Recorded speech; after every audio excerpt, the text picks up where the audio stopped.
And welcome to the Factor Uncensored. Thank you for joining us tonight. Now, the Houston music scene just took a major hit. Rap legend Big Pokey died over the weekend. He was 45 years old.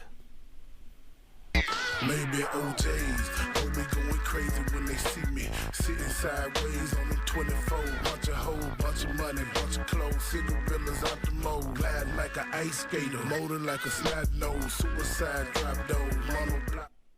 There he is, sitting sideways, born Milton Powell. He was a member of the Screwed Up Clique, one of the pioneers of Houston's unique sound of chopped and screwed music. His loss resonates with so many and still hard to wrap our heads around. Joining us now, radio personality J Mac, isiah-factor DJ T Gray, and Houston rap legend Lil Flip. Guys, when we saw that video this weekend, it was just mind-blowing. I didn't realize what had happened.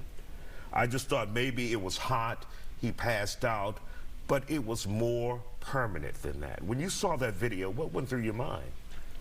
I was like lost for words. I was on my way back. I had a show at Fayetteville, Arkansas, and bruh, I'm riding, you know, everything, a great time, and then I get a text, I'm like, whole mood changed, and a guy saw the show, he was out there, he sent me the video, I'm like, whoa.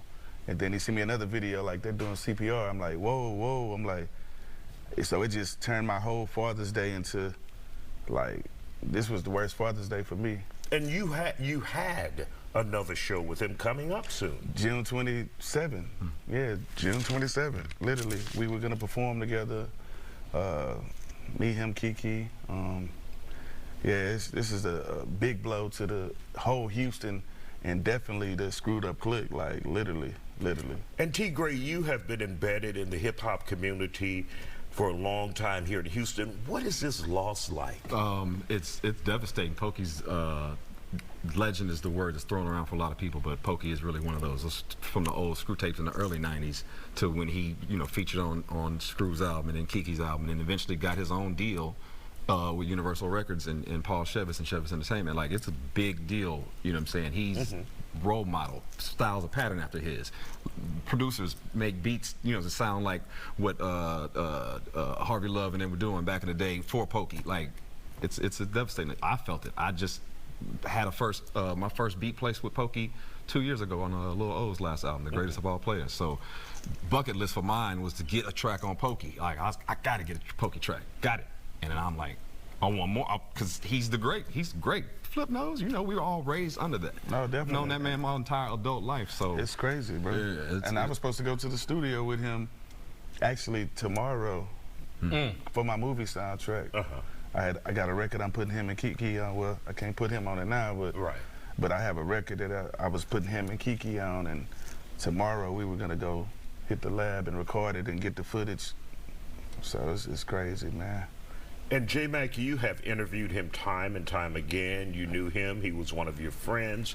What is that loss like? And also, you have the ear of the public on the radio. So what are they saying about this as well? Man, you know what? It's a big loss. I mean, this city took a loss that it's hard to recover from a loss like this.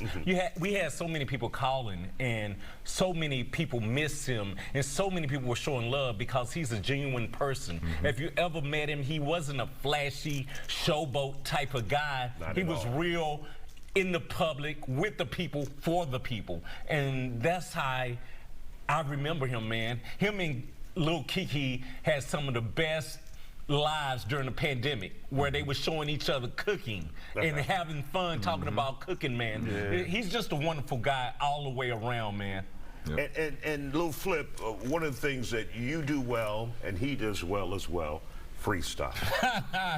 Correct. And well may not be good enough word. Right. I mean, man, Pokey, man, he was a fool with the pen. He was a fool off the top of the head. Some people, when they freestyle, you can tell they freestyling, and then some people, he was able to do both.